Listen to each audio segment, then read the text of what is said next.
From Columbus, Ohio, this is the Get Business Credit YouTube channel with your host, Josh Van Horn. Subscribe now and hit the bell notification right now to stay up to date as soon as we release new business credit gems. Take it over, Josh.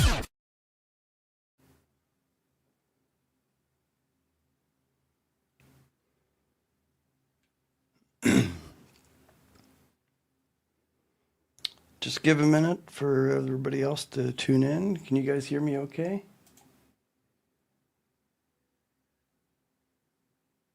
Can you guys hear me okay? I came in a little bit early. It used to be at 8 or 7:40, I should say.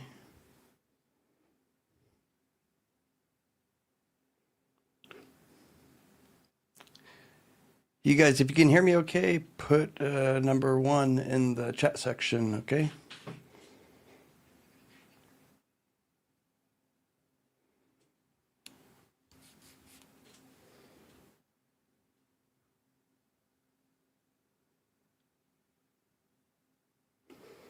You guys just hang in there. We're just waiting, making sure that the live gets out there. And in this live, you guys go ahead and put any questions you guys have about business credit at all. If you guys have any questions at all, put it in the comment section. This live is only going to be probably about 20 or 30 minutes long because I have another consultation in about 25 minutes or so. And if anybody wants me to pull their Credit Safe or Equifax report, go ahead and put it in there as well. Put your business name and I'll pull it live. And while we're waiting for others, I'll go ahead and answer a question. So put any questions you guys have in there as well. Okay. Major Magic says, what is the best secured business credit card to go with? I am looking for one that reports to DNB, Experian Business, and Equifax Business. Thanks in advance. That'd be, I would say, Wells Fargo. Wells Fargo has a secured card. However, hang on, let me turn this down. Hear an echo myself. So when it comes to secured cards, they report not just secured cards, but even like, say, American Express, any of these business credit cards that I have, most of them report, not all, but most will report to the Small Business Financial Exchange. It's rare for business cards to actually report directly to the bureaus, although some do, but most do not. Most report to the Small Business Financial Exchange, and then that data gets implemented, put into your Experian or your Equifax report. Like, for instance, I'll show you on here what Walmart's credit, right? And I'll show you what it actually looks like, the Equifax report.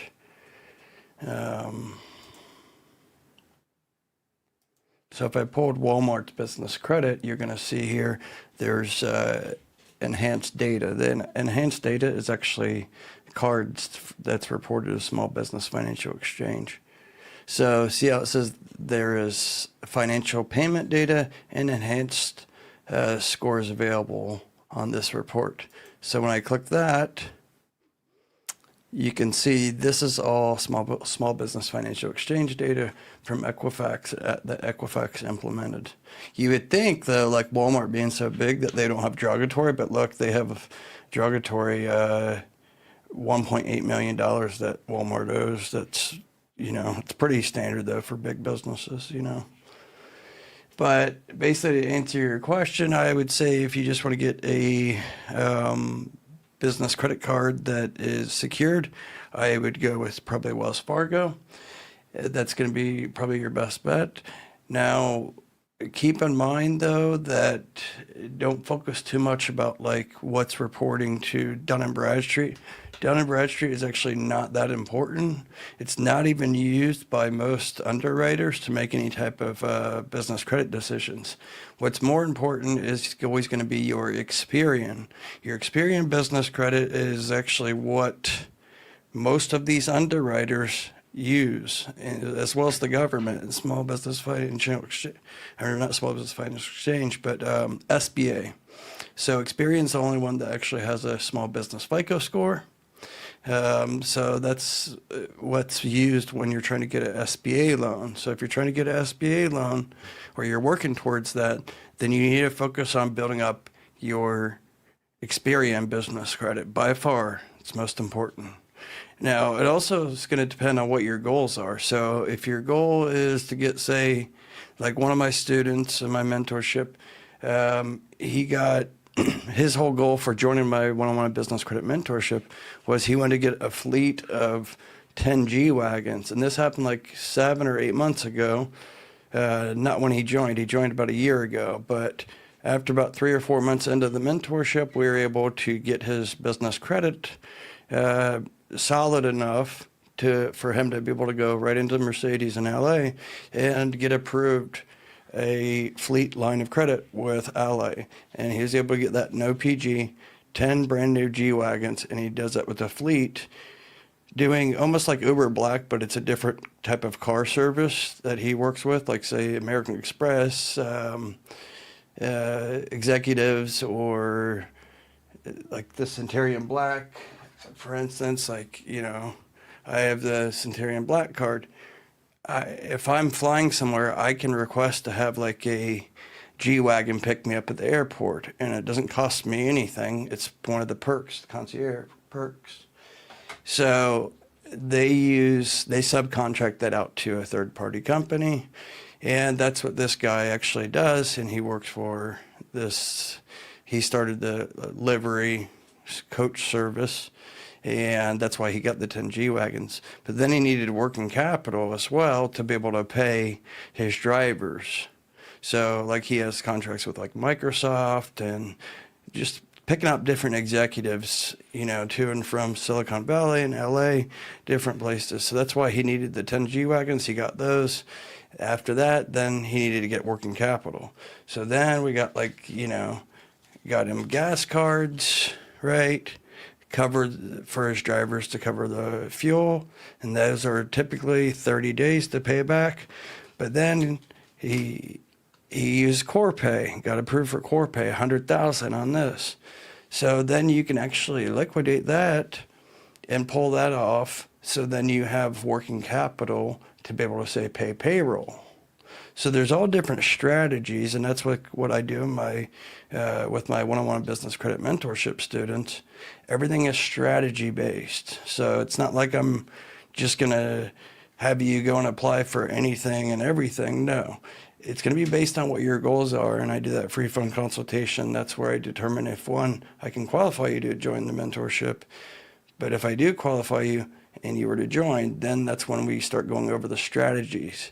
So to be able to get a lot of these, say, Fintech cards, not all of these are Fintech. Some are, you know, American Express Platinum, just traditional personal guarantee. But we try to exhaust all no PG options first, you know. So let's see here. Let me go back to there. Just Google it. Wells Fargo no longer offers secured business credit card to new applicants. Yeah, so you already have to have an account with Wells Fargo. I don't get that question very much on a secured card. What is your exact reason why you want to get a secured business card? Because, you know, years back it made more sense, but now there's so many other options that you could actually do that would work the same way. So even like the NAV Prime card kind of acts as a secured card, but it's a net one day, but it's still reporting to the bureaus, and it actually reports to all the bureaus. So, you know, that's an option as well. Let me see here. I'm starting a new LLC. Other than NAV and Fair Figure, what might you recommend? Okay, so to answer your question real quick, I'll just go through that real quick because that's what I was going to do on this live anyways. So if you already start your LLC or your INC or C Corp or S Corp, you get the Fair Figure Premium account. That's just a good business credit monitoring service. You get that. You get the NAV Prime. I would also get eCredible, But don't get the e-credit. eCredible has two different ones. They have like the Business Lift and then the Business Lift Plus. The Business Lift Plus is unnecessary. Don't need to get that. It's a waste of more money. And I think you can use GBC 25 and get like $5 off a month. So it's only like $15 a month. That you can actually use to report several other trade lines that you normally wouldn't. So if you have like GoDaddy or Namecheap or any cell phone service, you can connect that and get that reported to Equifax and CreditSafe. Okay, so that's going to be helpful. But you just, even if you don't do that, it's going to get you still one trade line across all the bureaus. All right, so those three are the three main that I would get just as your foundation trade lines, right? Then I would get the CEO Creative. And this is because it reports to CreditSafe and Equifax. So especially if you're trying to get equipment leasing or no PG business auto loans, most of the underwriters are going to be actually using Equifax and CreditSafe to make their credit decisions. Now, if you're trying to get, say, industrial supply like Granger or manufacturing credit line, then that's when you need to work on your Dun & Bradstreet.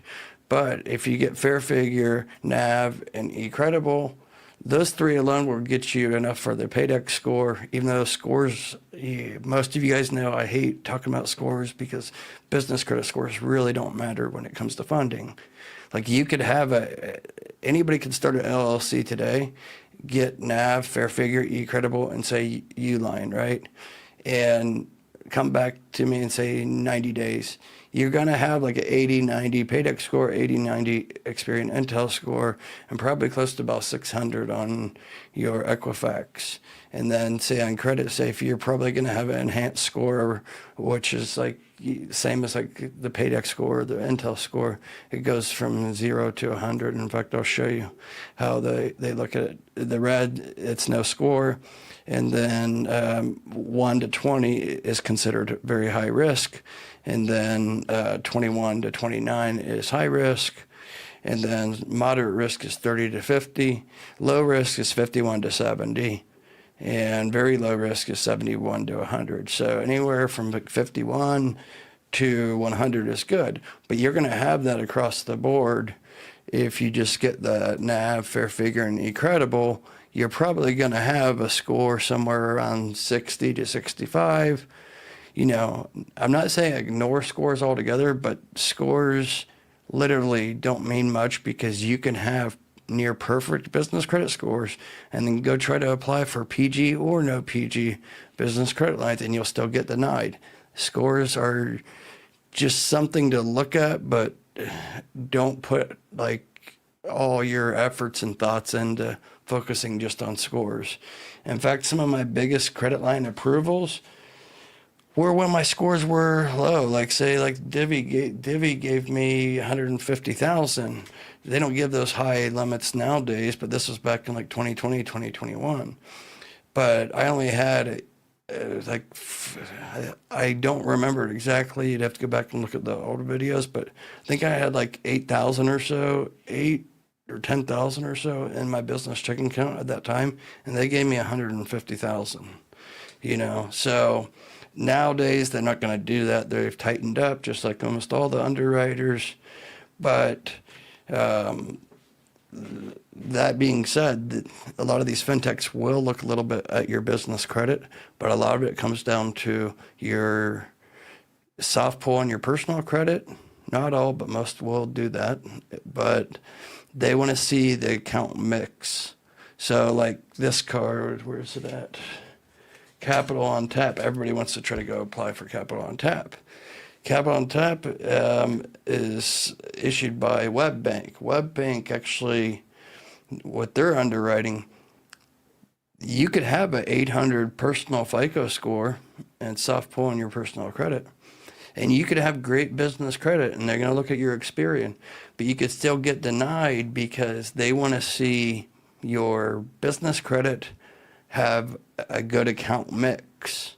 Okay, so when I say account mix under trade lines, you can see here, Walmart's for instance, how as like agriculture, mining, construction, manufacturing, information, transportation, utilities, wholesale trade, retail trade. These are the different categories. So on all bureaus, you want to have a good account mix, just like on personal credit. It's important to have good account mix. So that's why I'd recommend you to get the CEO Creative, because that's going to be a good account mix as well. And I wouldn't necessarily recommend buying products so much with them unless you already have a website. But if you don't have a website, they do website designing, and it's a net 30 account, especially if you're a new business or you already have a website, but maybe it needs a redesign. They charge $20 a month or $30 a month for the website. You really can't beat it. Even if you saw online, they do one for $99 a month, you know. So you want a professional website too, because underwriters will look at this. And not just that, so like that's one trade line, but then I would do coast to coast office supply. Reason why I would say with them as a starter vendor, because they report to Experian. It's very rare for the starter vendors to report to Experian, because Experian is so strict when it comes to being a data furnisher. They do report on the first of every month, so they're good. A good account mix. Then I would get a Uline account. Uline's always going to be, I wouldn't spend much, $50 to $75. And when you go through the account process, you fill out your account fully, just as if you were going to, you know, order something or whatever. But just like $50 to $75. And then at the end of that, when you go to check out, it'll say, how do you want to pay, by credit card, or there's a small area bubble that you're going to click that says pay by invoice. You're going to click pay by invoice. What's likely going to happen if you're a new business, you're probably going to get a call and an email that says credit hold. And then what they're going to do is they're basically going to call, verify a few things, but they're likely going to tell you you're going to have to prepay for the first couple months or the first couple orders. And then they will ask you what you want to do with the order. Just tell them, okay, I'll talk to my partner or something, and then I'll just pay by credit card, because they're going to want you to pay over the phone. Don't do that. Just tell them that you'll go back on the website and then you'll process it yourself. But actually you're not. You're just going to let it sit. You just let it sit. It's actually going to report to Experian. It'll report a zero, but you don't want to just cancel the order, because if you cancel the order, then it's not going to report. It's some glitch in their accounting system, but that's one way you can get a trade line. It's not going to show really payment experience, but it's going to kind of buffer your Experian report a little bit, you know, and it doesn't cost anything, essentially, you know. So just tell them that you'll, you know, pay for it yourself with a credit card, and you'll do it on their website, you know, when they call you, you know. So if you're trying to build down Bradstreet, Quail's another option they report. So then another thing you're going to want to do is go to merchantcircle.com. Merchant Circle, it's a like a local business directory. This is very important because underwriters, all the no PG underwriters, they will look at this. They will look and see if you're online, if you have an online presence. So if you're trying to get no PG business credit lines, if you don't have any online presence, you're not going to get approved. I can tell you that right now. In fact, even the KYC process or the KYB process, know your client, know your business. That's one of the things that even trying to get, say, First Internet Bank or Grasshopper Bank or even Blue Vine, sometimes they can deny you to even open up a business savings or a business checking account just because you don't have a website. So it depends on what the underwriter is, who the financial institution is. So these are all steps that only take your time. They don't cost anything. Some of them will try to upsell you, like, you know, sponsored listings, things like that. Just decline all that. Just register. That's all you have to do. So you just basically want to create an account with all of them and get them listed. Like one that's very important is the Better Business Bureau. So it's free to get registered and listed with Better Business Bureau, but they will fast track it and get you on there quicker if you pay their fee, but you don't need to do that. But Better Business Bureau is one that's very important. So you want to get reported or get listed on Better Business Bureau. Better Business Bureau also shares their data to LexisNexis. LexisNexis is kind of like a bureau, but more like information. And underwriters do pull LexisNexis legal research, and they check and make sure it's just one of the parts of underwriting. It's kind of like a bureau, but not really. It's more of a data warehouse more than anything. So that's very important. And then also you want to do this. You want to go on listyourself.net and list your business phone number. Make sure you do business, put in all the correct self-explanatory information, and make sure that it's not a Google Voice, and make sure it's not a iPostal address. So anybody that has any questions about further questions about any of this, if you're just starting off or you're already well established at either or, you can feel free to text me 937-423-9954. That's my personal cell phone number. Text, don't call, text, and then we can set up a free phone consultation. And I can give you some advice and see if, you'd be a good fit for the mentorship or not. But even if you just want some free advice, I don't mind helping you. But if you're listed with, you have a Google Voice or a forwarding number, or say even a prepaid cell phone, that's going to make it harder for you to get approved too for a lot of the no PG underwriters. So there's a lot of things that go into business credit that it's not about just getting trade lines. You need to make sure your rich filmographic data is correct as well. So when I accept new students, I have them fill out an intake form. That intake form is going to ask several questions, and that allows me to be able to do a full audit. So I'm going to be looking at all your reports.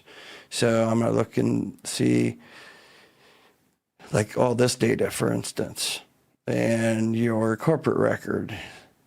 Make sure all that is right. And then what type of industry, make sure you don't have any high risk industry codes attached to anything as well. So there's a lot that goes into it if you're trying to achieve this. If you're trying to get that amount of cards, and I don't even recommend getting as much as I have, it's not necessary. You could get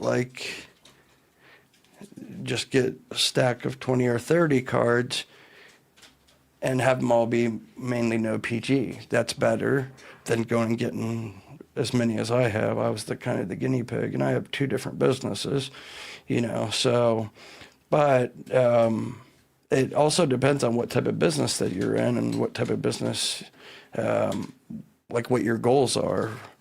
For instance, I showed this before, but I'll show it again.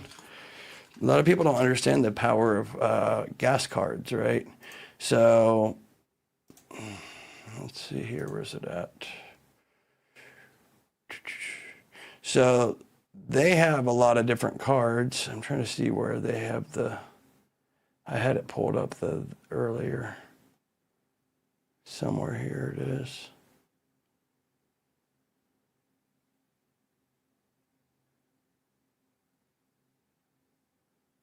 So this is all underwritten through a Fleet Core, which is the same as Corpay. But, they have the Fuel Man, right? Your Fuel Man MasterCard.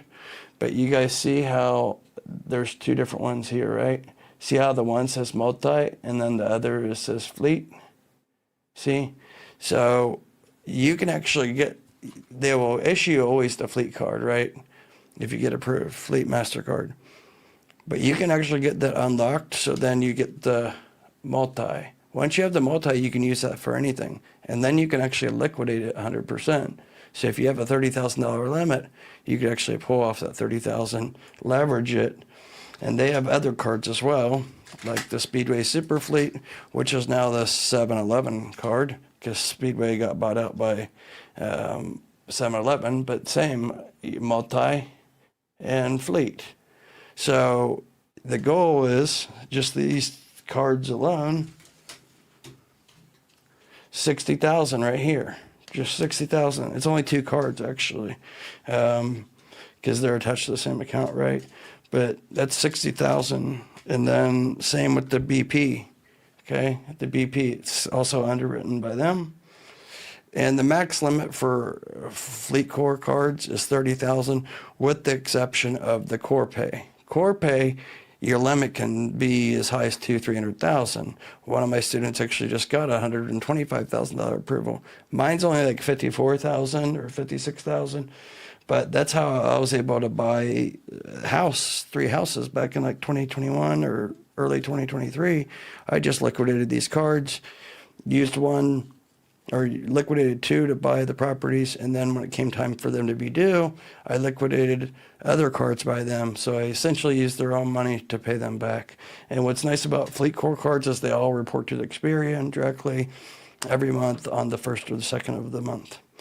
So they have Casey's, they have Argo. So my mentorship really is about being strategic. Not all my students have to do this, but there's ways you can even liquidate these cards even if you don't have them unlocked for multi-use. But it helps if you have 2 businesses, like say 2 LLCs. Then it makes it a lot easier to actually liquidate the gas cards if they're just fleet only, right? But back to this, you want to definitely get yourself listed. The Synchrony, like say the Lowe's card, even the Sam's Club, MasterCard, even though it's personal guarantee now, but even that card, any account with Synchrony now, you really need to be listed with the National Business Telecom Directory. So you need to be with, say, Spectrum or Verizon, AT&T. You need to be listed with all these different telecom directories. And there's no way to directly do it without doing this. It's a free service, but it's not going to get accepted if it's, say, a prepaid cell phone or a Google Voice number or forwarding number. It's not going to get accepted. So a lot of my students, they just open up like a T-Mobile account, a business account, and you can just get the SIM. Even if you don't get necessarily approved because of business credit, you still get approved for a line. You just get the SIM or the eSIM, and you just add it on your phone. It's simple as that. And then that's going to actually get reported as well. That reports to Equifax. And if you get a lease with the phone, say you qualify for, say, 2 or 3 lines, and you get a brand new, say, S25 or iPhone 17, well, then that's going to get you actually 2 trade lines. So that works with AT&T, Verizon, and T-Mobile.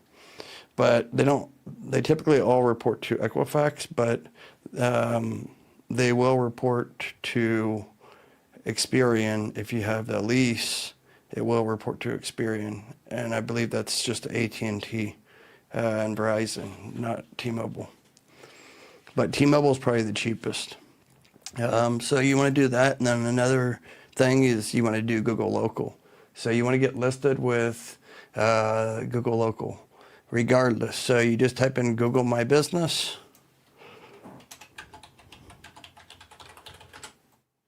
And you just want to create your Google business profile. Keep in mind that you're not going to get accepted into Google Local, Google My Business profile if you're using like a UPS store or iPostal. It's just not going to happen. They're going to send a postcard, and that postcard is like a 6-digit number, basically confirm your business. But if you're using one of those high-risk addresses, they're going to tell you they want you to submit a video. You have to do a video, and they want to see that you have a business, your business name on the building. So that's why I always recommend people to use, if you're just starting off, get it, or you already have an iPostal address, then just get a Opus premium location. And actually we have $100 off. So anybody that's interested in that, just text me or email me and I'll get you the link. I think it might be in the description of some of my other videos as well, but it'll give you $100 off. But you want to make sure you pick a premium location, okay? So like Opus,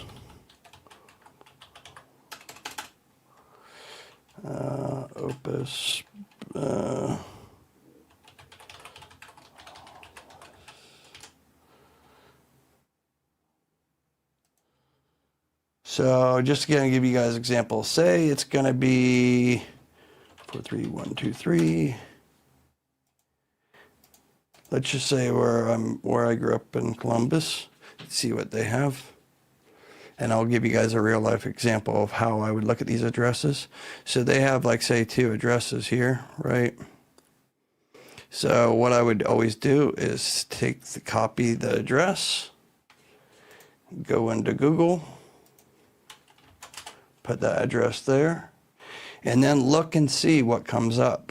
So if you put in the address and something comes up right away that's like office, virtual office, you want to avoid that because underwriters will see that. But this address you can see is actually good because you can see there's real businesses. River Park Dental Aesthetics, Fire Dogs Junk Removal, and Clean Air Pros.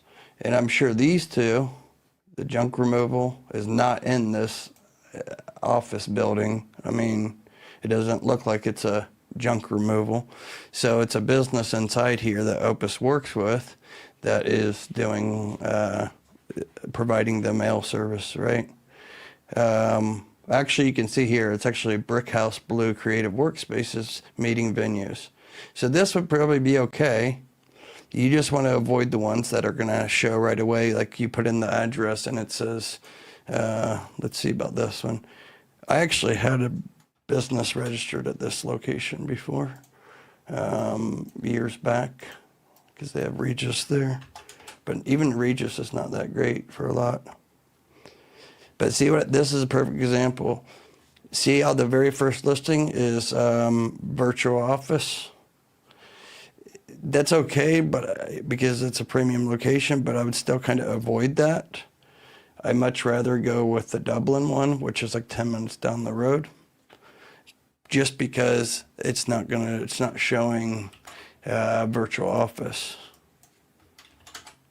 See, there's no virtual office that's coming up right away, you know. There's like office space for lease, things like that, but it's all good though, you know. That's an actual good address that I would say. So there's a lot of science that goes into building your business credit. You want to do things the right way. That's the whole point of my one-on-one business credit mentorship, because I dissect all this. I have some students that came to me before they even started a business because they didn't want to make any mistakes. They made mistakes in the past and they're having problems getting funding in the past. So then they came to me and I helped them even pick their business name. I'll look up like unique names like, you know, Arbor West Solutions LLC. It's a very vague, broad name, and it's not going to be listed as high risk, and the underwriter is not going to know right off the gate what type of business you're in, which you want underwriters to know little as possible. You know, if you're doing real estate investing, you don't want to have investing or real estate in your business name. You want to keep things vague as possible. That will help you get approved. So another thing you want to do is get listed with a Chamber of Commerce. So every state and local region has their own charter, but you can just go on uschamber.com and then join your chapter. You definitely want to get listed for sure. It's basically, I think, a support Chamber of Commerce.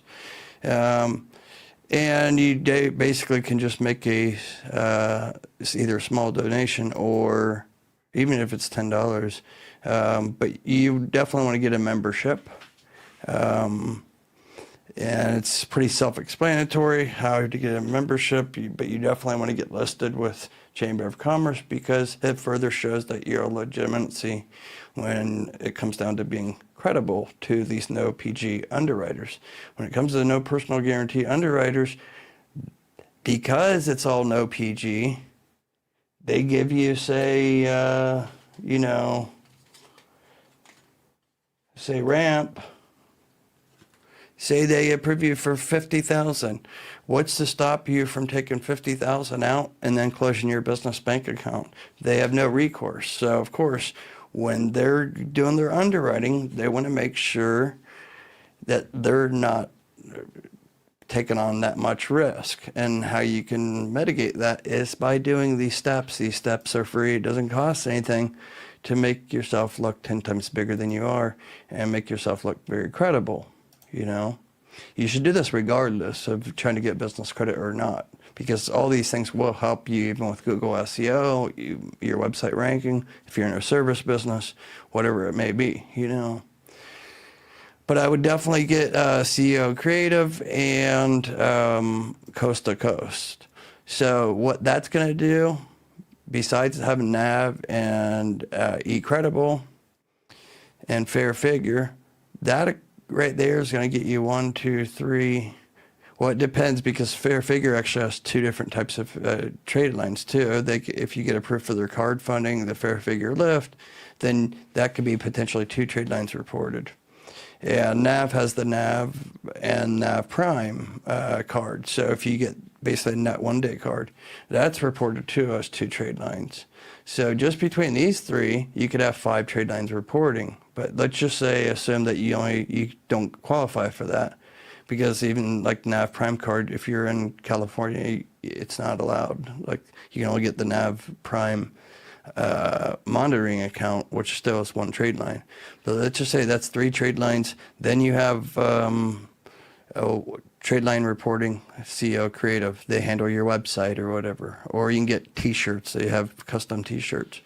Okay, so that's 4 trade lines, and then you get Coast to Coast office supply. So that's 5 trade lines right there, going to be reported just on your Experian. But then you're going to have 3 reported to Dun & Bradstreet. Then you're going to have 5 reported to Equifax and 3 reported to CreditSafe. So that's going to build you solid foundation and cost you very little money. You know, you could do this for less than, like, I think $150, you know. But then I would definitely set up your get Merchant Circle, yellowpages.com. They're all free to do. Data Axle, Better Business Bureau, Manta, the Google My Business. And then also, of course, make sure your number is listed with the National Telecom Database. Typically takes anywhere from 3 to 5 business days for them to give you confirmation, but it's free to do as well.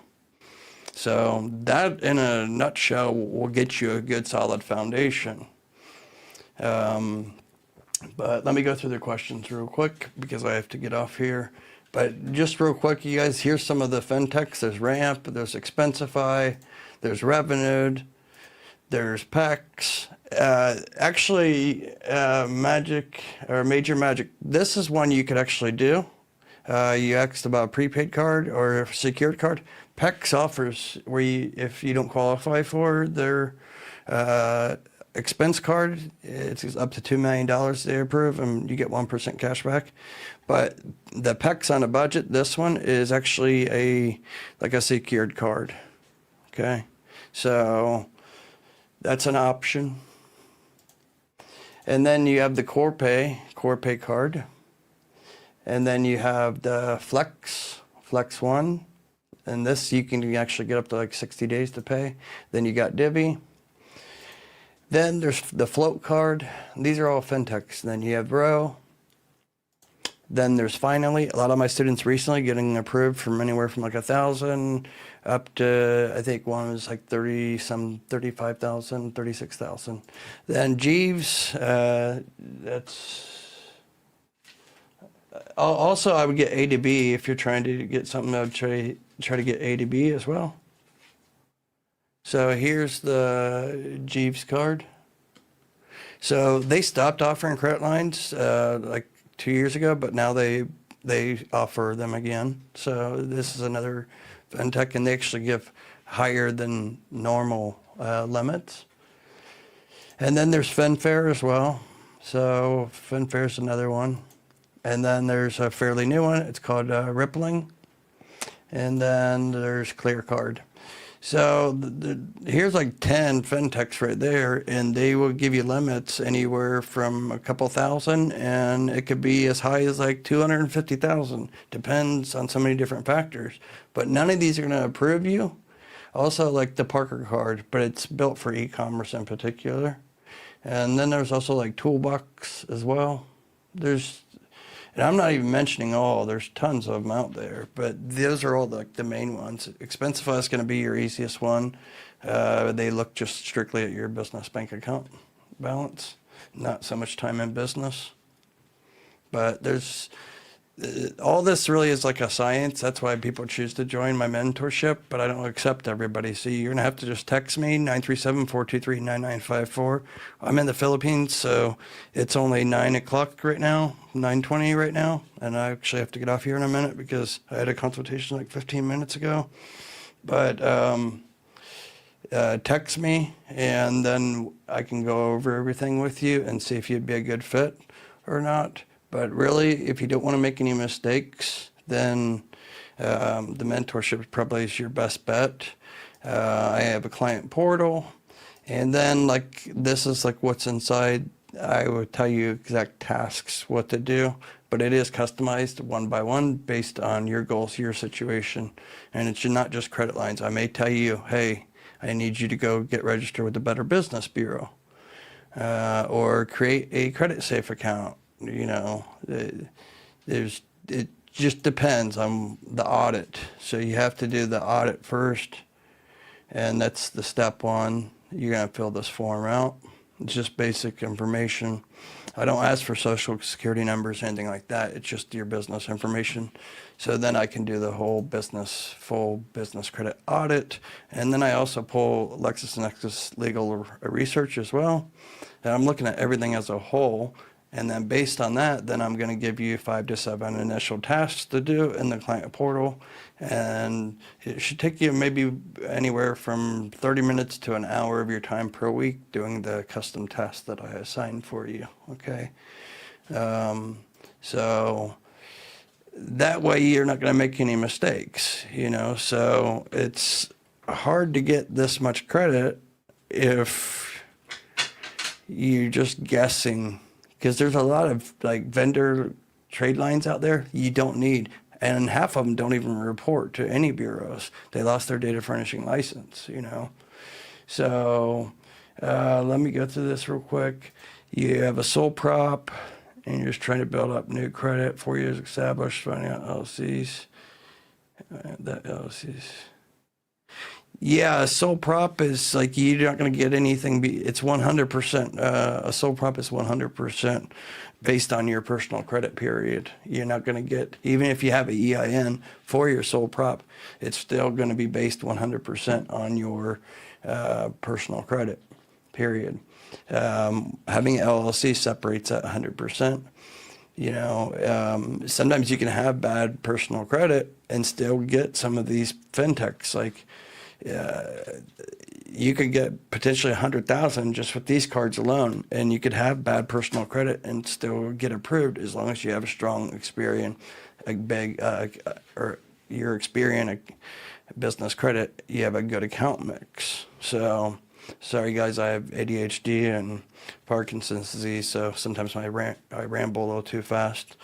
But yeah, and as far as my mentorship goes, I don't go over pricing on the live or anything like that. I send that to you in an email after I do a phone consultation. But I have different pricing, 12 weeks, 16 weeks, 26 weeks, 52 weeks. And then there's discounts if you do, say, a one-time payment. But I do offer payment plans as well. It's called a flex line. So you have a flexible payment option where you can make a small down payment and then you pay at your own pace. But anyways, I have to get off here. Let's see here. I'll answer the last question. What address should I use? I have a postal type place that has a street address or my home. I would use Opus 100%, and just send me a text so I can give you the the Opus link that's going to actually save you, because they charge setup fee, but with my link you won't get charged any setup fee, so it'll save you $99. It's usually in all my videos too. The link's probably going to be, probably not in this live, but other videos if you look in the description. But anyways, Louis, thanks so much. Appreciate that. But yeah, you guys go ahead and text me. I have to get off here now. I have this other phone consultation, but I'll be doing phone consultations typically up until about midnight Pacific Standard Time, because I'm 12 hours ahead Eastern Standard Time here in the Philippines. But anyways, sorry it's so short, but until next time, you guys take care. If you're just tuning in, give the video a thumbs up and hit subscribe, turn all notifications on. And again, if you're just tuning in and you want to learn more about getting business credit, getting approved, all no PG, then just reach out, text me for a free phone consultation if you are interested in my one-on-one. But if not, watch my past videos too. Those are very helpful. I have almost, I think, 500 videos out there, and most of them are still relevant. So, and again, if you're just tuning in, after this live, watch the replay because I did cover quite a bit in a matter of 45 minutes. Okay. All right. Until next time, you guys take care. Again, watch the live replay. All right. As soon as I end, it should be available to watch the replay. Okay.